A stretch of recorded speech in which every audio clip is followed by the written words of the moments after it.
All right, so we're going to look at HF and ethane. So I want you guys to start by doing A and B. Okay, so first, very simple, you're going to be drawing the Lewis structure for both of them. And then after that, see if you guys can list all the intermolecular forces that occur in the substance. So London dispersion, dipole-dipole, hydrogen bonding, those are the three that you can pick from, okay? So I'll give you guys a couple minutes to do that. Should be pretty simple structures. And then after that, we will get into the next one. All right, so let's start by drawing the structures. I'm going to go through the structure part pretty quick. So if you guys have questions, please let me know. But we're going to look at the valence electrons that each element has. So hydrogen has 1 and fluorine has 7. So that means that HF is going to have a total of 8 valence electrons that we're working with. So we're going to start just by connecting them, HF. And then we know that H can only hold 2, so that one's happy. And then so we just put the rest of them on fluorine. So that's HF. Any questions on that one? Hopefully not too bad. All right, let's go to ethane. That's the one that's a little bit, I guess, trickier. But remember, if you ever see the elements separated like this, it kind of tells you what the structure looks like. So on the left side of the structure, you're going to have a carbon, and then 3 H's connected to it. Okay, and on the right side, you're going to have a carbon with 3 H's connected to that. And then obviously, since it's one molecule, you got to connect them together. And this is going to be your structure. If you wanted to count the electrons just to verify, you can. I think you should have 14. And then you should be able to count 14 electrons on there as well. Okay. All right, any questions on the structure part? Okay, just letting you know, this should be pretty basic going forward. So if you're having trouble with this, please come see me during lunch so I can help you guys out with the drawing the structures, okay? Because it's going to be assumed that you can draw these structures on your own for these problems. Okay, so let's look at the intermolecular forces for each of them. So let's take a look at HF. So if you guys remember, every single compound is going to have London dispersion forces, so we can write London dispersion forces. That's the first force that it has. And then after that, we need to figure out if it's polar or not. So if you guys take a look at HF, is this polar or non-polar? Yeah, it's polar. Okay, it's polar because fluorine is more electronegative than hydrogen. And so it's going to pull the electrons that way. So it's polar, which means it's also going to have dipole-dipole forces. Okay.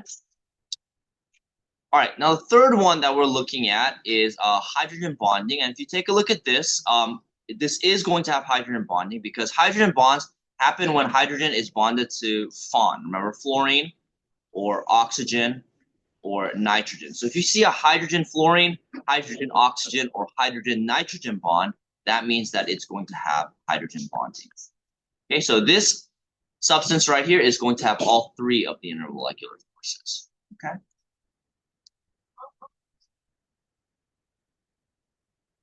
If it asks you to identify the like the partial charges, then yes, yeah.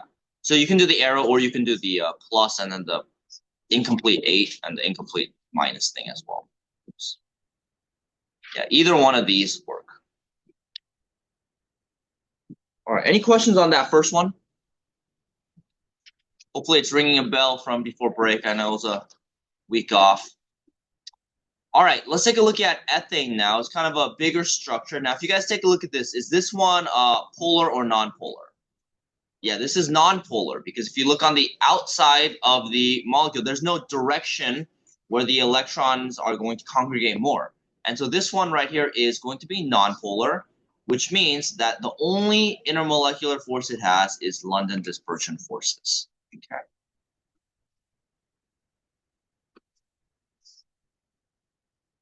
This one has no hydrogen bonds. Hydrogen bonds only occur when you have hydrogen bonding to FO or N. This is C. Yeah.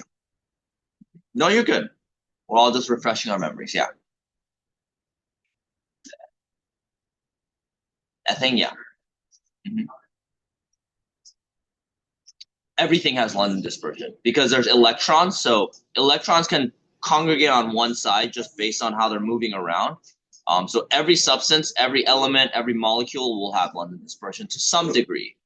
Yeah. All right. Any other questions? Okay, so based on that, which substance do you guys think will have a higher boiling point? Yeah, HF will have the higher boiling point.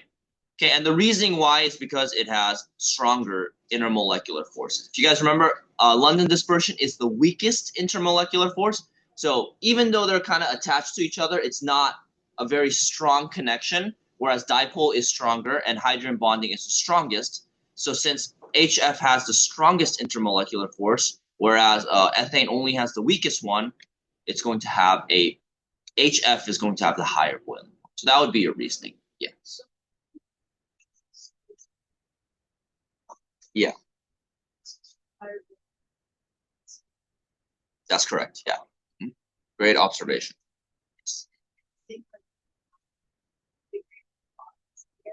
Hmm. Yeah, then you would look at the size because the London dispersion forces is dependent on the size. And yeah, molecular weight would be how you look at it. Great. You guys remember so much. Warms my heart. All right. Any other questions on number one? That's kind of like the, I guess, warm up question. All right, let's go to number two. Now, for number two, I'm going to be teaching you guys something that's a little bit new. It's a lab technique. And so if you guys should be familiar with this lab technique, we'll look at this graph in just a second. But here it says a student performed a fractional distillation. Okay, now a fractional distillation, we're going to talk about what that is. You guys haven't learned what that is. But basically, it's when you have a, you guys don't need to draw this, but this is happens when you have a mixture of two compounds. So let's say that I have a mixture with two different chemicals inside of it. I'll call it chemical A and chemical B. Okay, and they're mixed together. And fractional distillation is a lab technique that is used to separate two compounds in a mixture. So if you guys want to write that down, fractional distillation, it is a lab technique used to separate, I guess, two or more compounds in a mixture.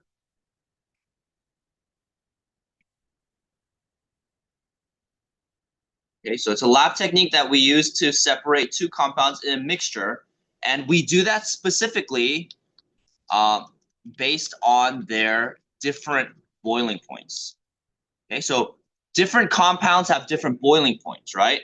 And so what fractional distillation does is that you put them at different temperatures, and then that's how you make one of them boil before the other one, and you separate them. Okay. So I'll draw a little picture. You guys can look up fractional distillation setups on your own. But basically, usually you have some kind of flask and you have your mixture in there. And then you have this long closed tube that goes like this. Okay. And right here, where it separates like this, you guys don't need to remember this. But basically, what happens is you have a heat source right here. It heats up your mixture, and then it causes one of the compounds to boil. And then when that compound boils, it comes here, it cools, and then it condenses, and then you can get it as a liquid. So you turn it from in a mixture, you boil it, you make it into a liquid, you separate the first one, and then as it heats up, the one that has a higher boiling point evaporates, and then it cools, and then you separate it like that. So you're separating them fractionally. You're separating them one at a time based on their boiling points. Yeah. Mm-hmm.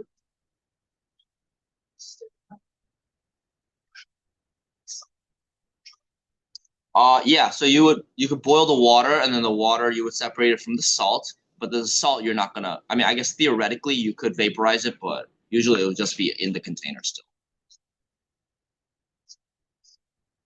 You can. You boil the water. Yeah, you can do it at home too. I mean, you can boil salt water, and then the water will all boil out, and you'll have salt on the bottom.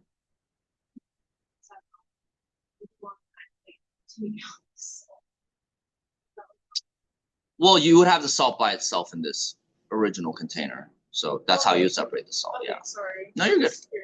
No, you're good.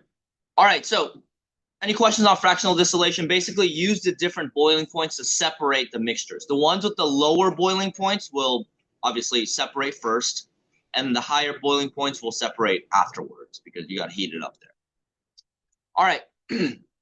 So if we take a look at the problem, it says that the student performs a fractional distillation a mixture of 2 straight chain hydrocarbons. So basically, these are the 2 compounds that are in the mixture. Okay, and then the student uses 4 flasks to collect the distillate. So that's the thing, chemicals after they separate, and then it shows the distillation right here. So I'm going to zoom out a little bit, so it might be helpful for you guys to have it on your screen. But basically, this graph is showing us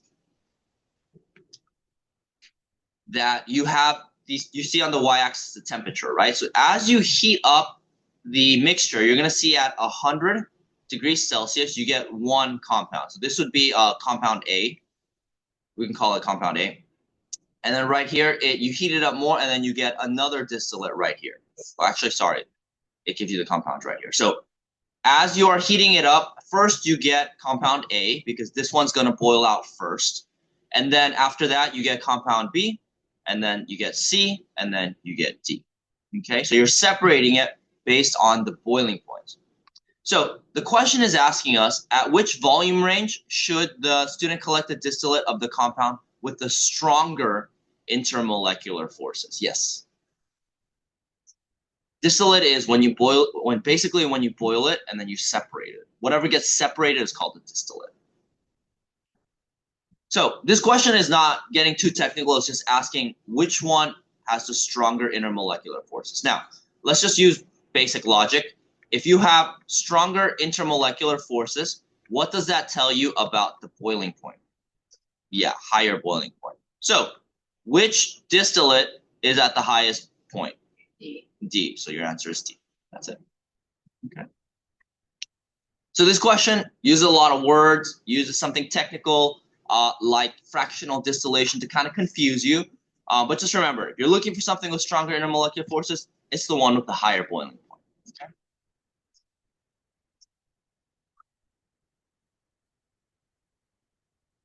Okay, they could actually ask you which of the 2 hydrocarbons have stronger intermolecular forces. Which one do you think has the higher one? The first one or the second one?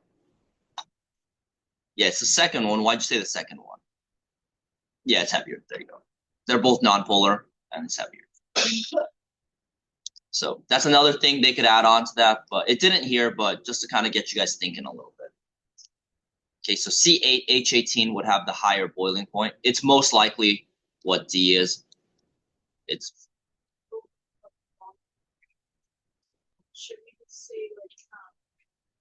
yeah, you could say what is it? Yeah, that works as well. Or you could say the volume range of substance D. Yeah, that works as well. Just to be more specific, just so you don't have any of your errors in there. Yeah.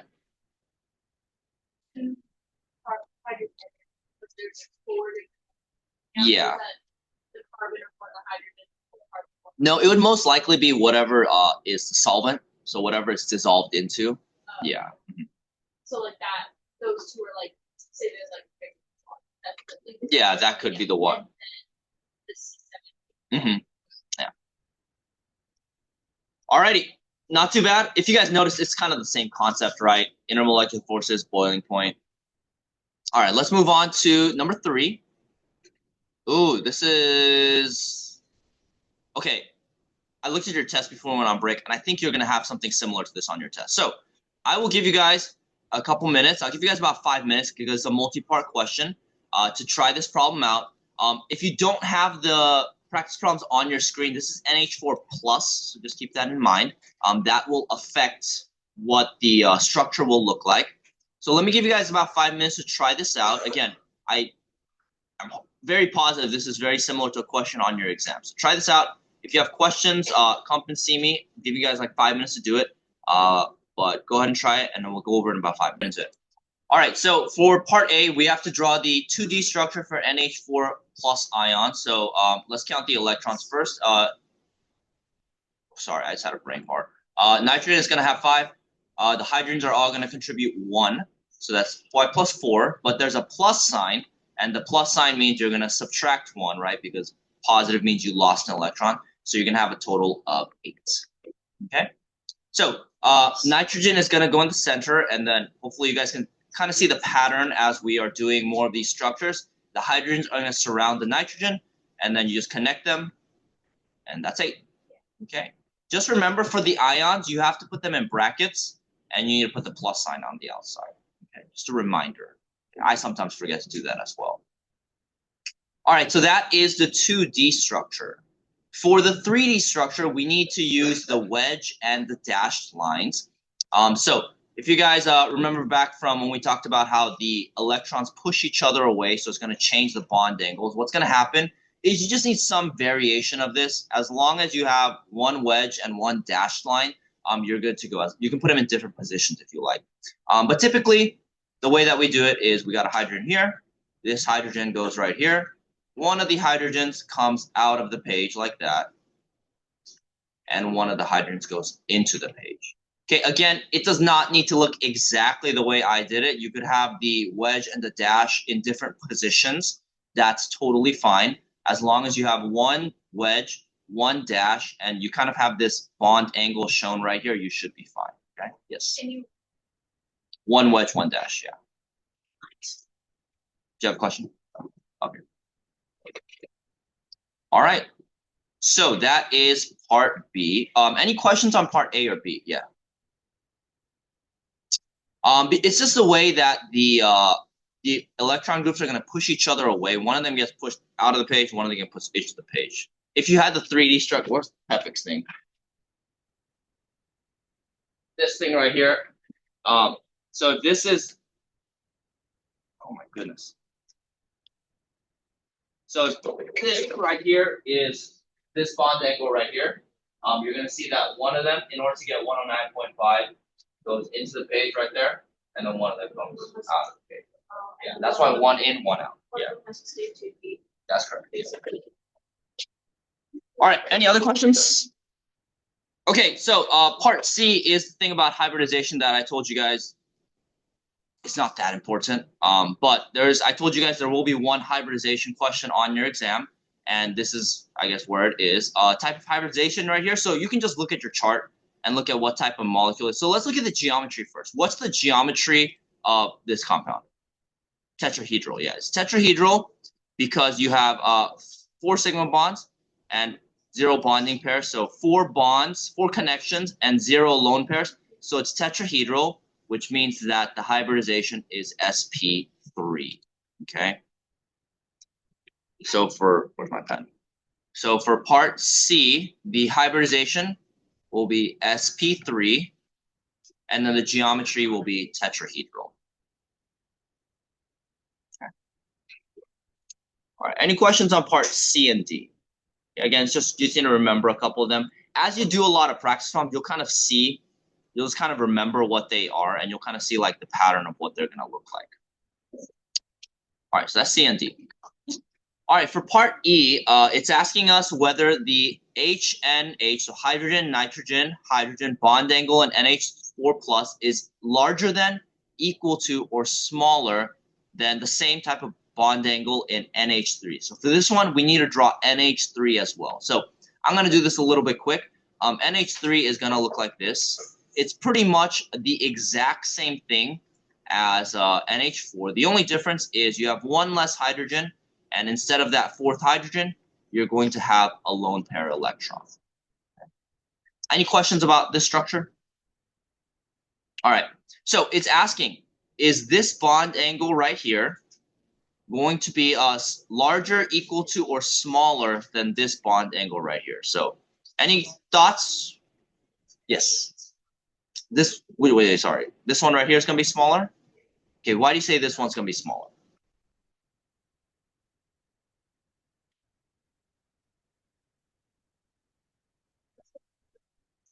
So it's just like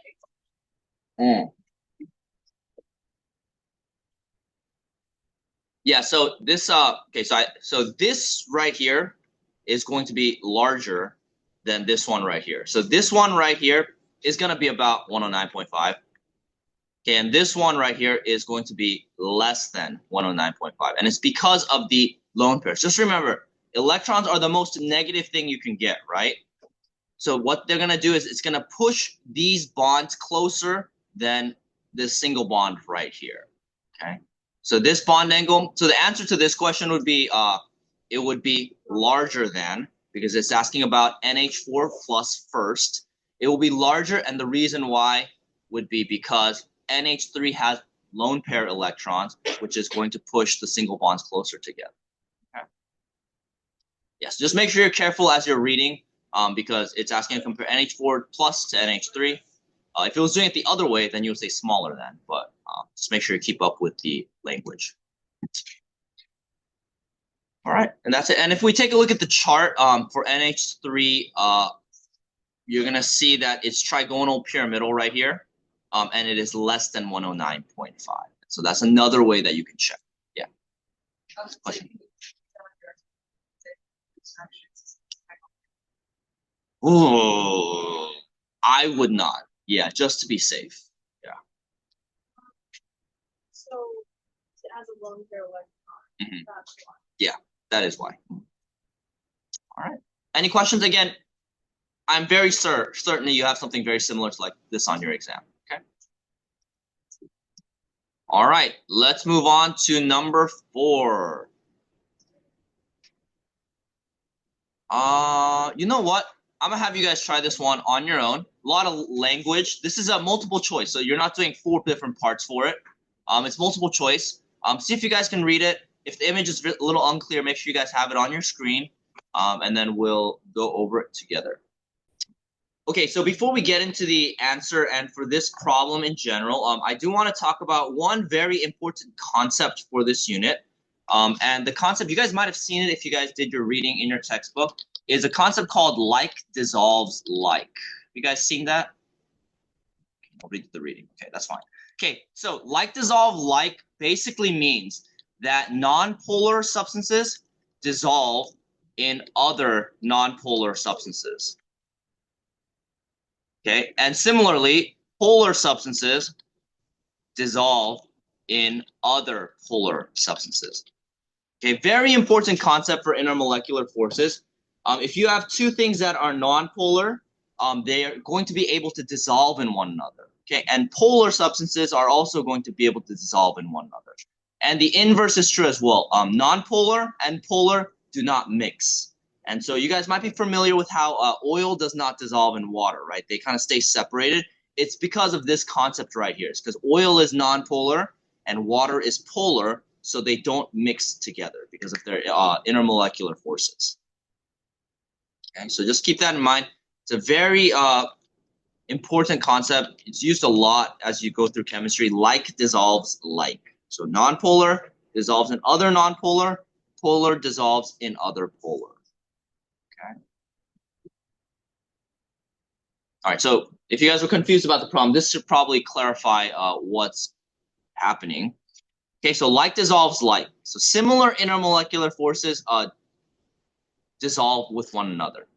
Okay, so if we take a look at this problem, it's basically saying that I2 is the one that we are looking at, is dissolved in H2O, and another piece is dissolved in C6H4. So this right here is H2O. Now, if you take a look at this, I2 did not dissolve in H2O, right? It kind of just stayed together on the bottom. Now, if we take a look at H2O, is H2O polar or non-polar? Polar. Okay, and so if I2 does not dissolve in water, does that mean it's polar or non-polar? This is non-polar. So I2, and that's the first thing that we can glean from this, is that I2 is non-polar because it did not dissolve in water. Okay, now, I2 did dissolve in C6H4, and C6H4 is non-polar. If you guys haven't noticed these hydrocarbons, it's just carbon and hydrogen, they're non-polar. Okay, and that means, and I2 did dissolve, so that tells us that I2, again, is non-polar. Okay. Yes. Hi. No. Thank you. Okay.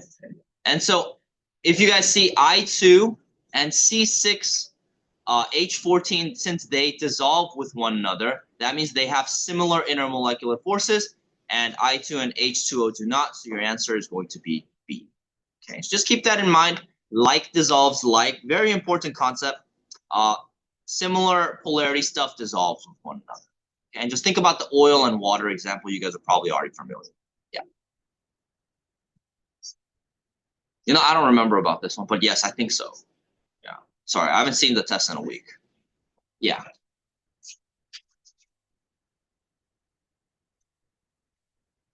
Kind of. Yeah, yeah. So this does have to do with solubility. So the nonpolar is insoluble in polar substances. Yeah. Yes.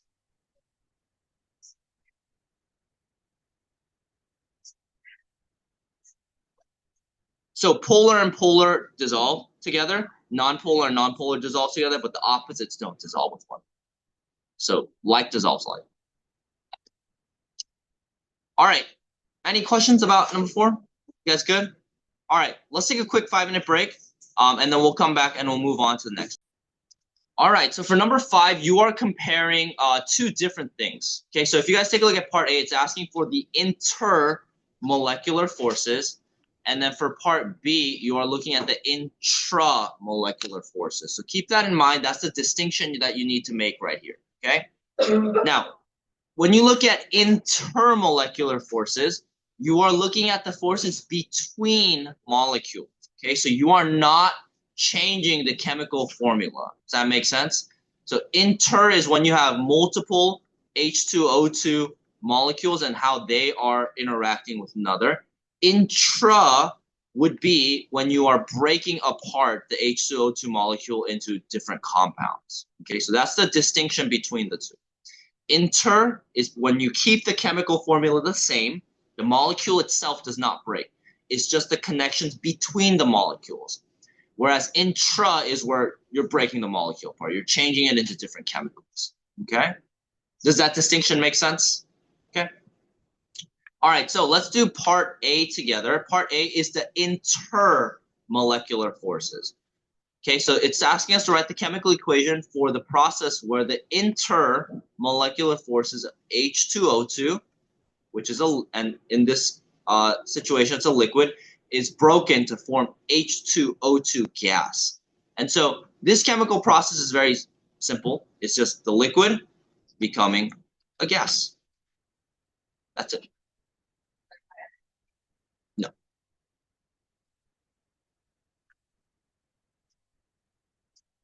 All right, that's it. Inter is easy, right? Just turn it from a liquid to a gas. Okay, intra is the one that's more similar to the chemical equations we've been looking at because you're actually changing the chemistry of the molecule. So here you have H2O2 liquid molecules, and it tells you that it's broken to form H2 gas and O2 gas. Okay, so I'll give you guys like 30 seconds, see if you guys can finish that reaction based on the information given. So for part B, you are breaking the intra forces of H2O2 to form H2 gas and O2 gas. So see if you guys can finish that reaction.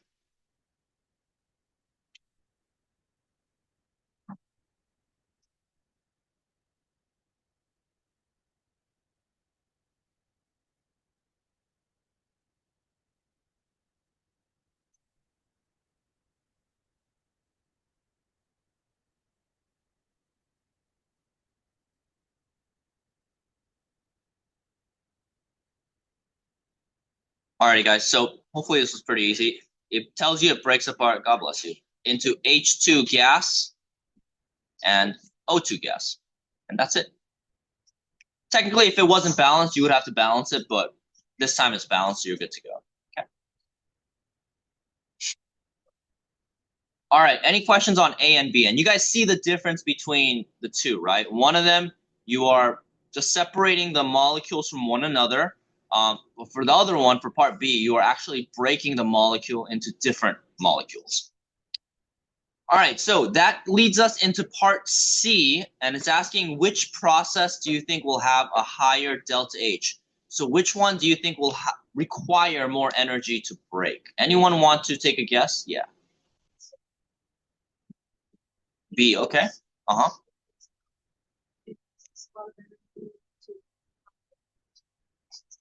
Mm-hmm. Yeah, exactly. So the answer is part B, or sorry, process B. Okay, great job. So it's process B, and the reason why, if we just put it simply, covalent bonds, they require more energy to break than intermolecular forces. Something like that. Yeah.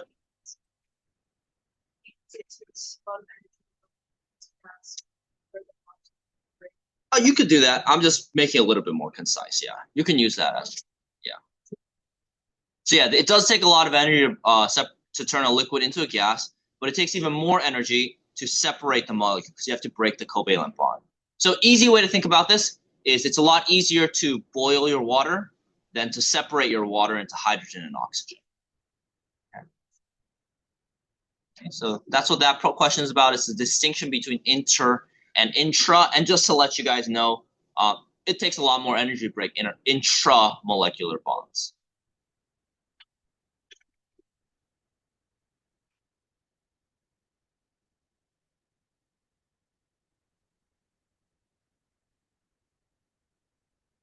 All right, any questions on number 5? Not too bad. All right, let's move on to number 6. All right, this doesn't even fit on my screen, so hopefully you guys have it up. If not, share with the person next to you. But here, it's saying it gives you 2 different molecules, and it tells you that a student was perplexed by her observation that glucose, this bottom right here, has a higher melting point than stearic acid, even though glucose has a lower molar mass. So glucose has a lower molar mass than stearic acid, which is up here. And you guys can see the melting points. Glucose is higher. It's basically asking why is that happening? Okay, and it gives you a couple options right here. So let me give you guys about, part D is right there. Sorry. So let me give you guys about a minute and a half or so to think about it, and then we will go over it together. Okay, so take a second, look at number 6, look at your options. Why do you think glucose has a higher melting point than stearic acid, even though it has a lower molar mass? Over it. Okay, anyone want to share their, yes, sure, yeah. For number 6, C. Why did you say C?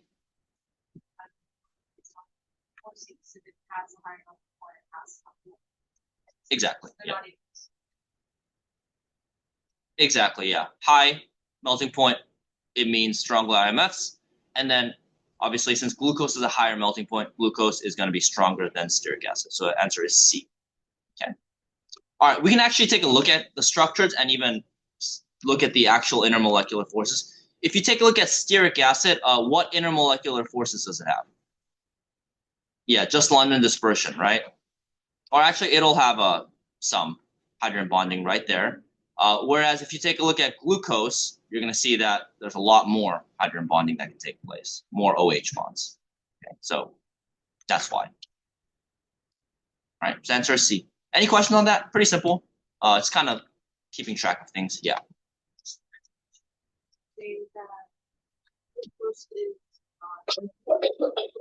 Neither of them are nonpolar. Yeah, because stearic acid has the OH right there. Yeah. Okay, let's go on to this one here.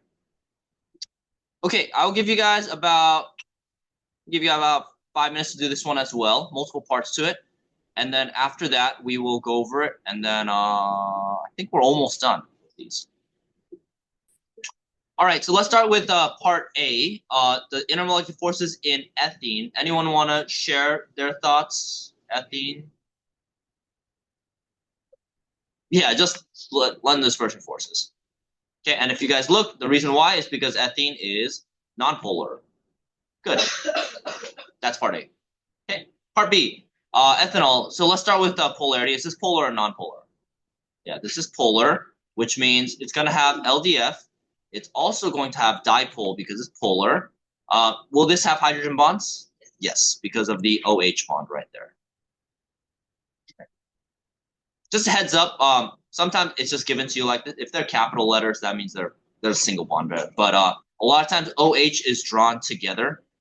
So yeah. Do you have a question? Okay, let me know if you do. All right, so that is part B. All right, so it says part C, ethanol is soluble in water, but ethene is not. The reason why, we talked about it earlier, like dissolves like. The reason why is because ethanol is polar, and if you guys remember, H2O is also polar, and so there you go. That's why ethanol dissolves in water, but ethene does not. Okay. All right, part D, which one do you guys think will have higher boiling point? Yeah, ethanol, and the reason why, it has stronger intermolecular forces. So you would refer to these and how ethene only has London dispersion. All right, I'll pause right there because I'm going to erase all that so I have some space to draw. But any questions on part A, B, C, and D? It's kind of just like everything is combined in this problem, all the stuff that we've learned. Yes. Why does O not have non-set? Oh, it just sometimes when you draw structure like that, they don't add the lone pairs. Yeah, they just omit the lone pairs. But yes, it would have lone pairs. Yeah. All right, let's go to part E. It says to draw a diagram showing how ethanol interacts with H2O. So we're gonna zoom into ethanol right here. Now, which section of ethanol is gonna actually interact with the water? Because the oxygen is there. And so the electrons will go out. Thank you. I'm sorry, guys. Forget everything I just said. This side is partially positive. This side is partially negative. I am sorry. Thank you. Yeah, because the electrons are going to congregate there. And so the hydrogen is the one that's going to interact. Thank you so much. I'm sorry, guys. Exact opposite of what I said. Yeah, the OH is going to make it partially negative. Thank you. Yeah.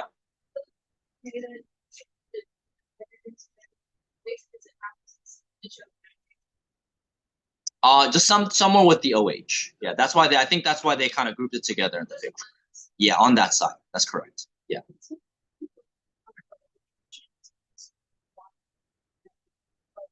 You could, yeah, you could, but yeah, but the point is ethanol is going to be polar towards the OH, and so I mean you could separate it if you'd like, but the H just needs to be connected like that. Yeah. Mm-hmm.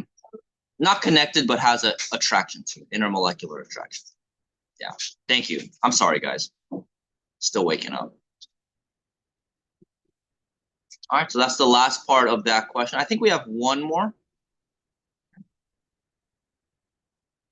All right, let's go on to the last one. Okay. All right, so let's have you guys try it since it's the last one. This is a little bit different from the stuff that we've been looking at, but you guys do have the tools in order to figure that out, okay? So it tells you that survival of an aquatic organism depends on the amount of O2 that's dissolved in H2O. Usually, if you guys notice, a lot of these AP questions give you this unimportant information, this context information.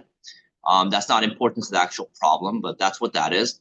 And then the diagrams, not above, below, down here, represent the possible models to explain this phenomenon, okay? So this is one diagram, this is the second diagram. Which diagram is the better representation for the solubility of O2 in water and why? Okay, so this one's actually a little bit different than the ones that we've been doing. I'd say it's a little bit trickier, but try to use your knowledge of intermolecular forces so far in order to figure it out. Hint, look for polarity. If it's polar or non-polar, that'll kind of help you think about it. And then we'll go over it in about 2 minutes. Okay? See if you can write an explanation as well. Okay, so I'm just going to go through the explanation for this because it's a little bit, I think, tricky. So if you take a look at diagram 1, let me zoom in a little bit. Okay, so if you guys take a look at diagram 1, it's basically showing us that the oxygen in O2 has intermolecular forces with the hydrogens of water. Do you guys all see that? Okay, now, if you guys take a look at oxygen, I asked you guys to look at whether it's polar or not. So O2, is it polar or non-polar? Yeah, this is non-polar. So O2 is non-polar. Okay, but water, as we know, is polar. Okay, now, if you take a look at the hydrogen in the water, is this going to be partially positive or partially negative? Partially positive, right? So the hydrogens in the water is going to be partially positive. And so this diagram is basically saying that the nonpolar oxygen is going to have some type of attraction with the partial positives of the hydrogen in the water, okay? Now, this one kind of doesn't make sense because then that means that both the entire molecule has to be negative all around, which isn't true. It's not going to work out like that. Okay, so Diagram 2 is the one that is the correct answer. And the reason why is because if you take a look at it, it's telling you that this oxygen is partially positive and this oxygen is partially negative. Now, water is nonpolar, we know that, but the diagram is telling us one side is partially positive and one side is partially negative. And if you guys take a look, the oxygens of the waters here, which is the negative side, is attracted to the partial positive oxygen. And this right here is attracted to the partially positive oxygen, right? Yeah, so great question. So this is the answer. Now, this is something that is kind of beyond the scope of this class, but I want to include it. Even nonpolar compounds can have it's called an induced dipole. Nonpolar molecules can actually be forced to have a dipole if it is surrounded by very polar molecules like water. So oxygen is nonpolar, but it can be forced to make a dipole by the water. So basically, the partial negative of the waters can cause this side, the electrons, to move to one side, and this side to become negative, and this side to become positive. And so it's something called the induced dipole. Basically, very polar molecules can force nonpolar molecules to create a very weak, but it can cause polarity in nonpolar molecules. Yeah. So that diagram is correct. It's showing the charges that are needed. Exactly. Yeah. And the orientations are proper as well. The oxygen with the partial positives and the hydrogens with the partial negatives. So again, it's kind of a trick question. This is not going to be on something like this is not going to be on your exam. You don't need to know about induced dipoles, but I'm just giving you guys a heads up that just make sure you guys look at what's on the diagram. Okay, that's kind of the main tip that I want to give you here.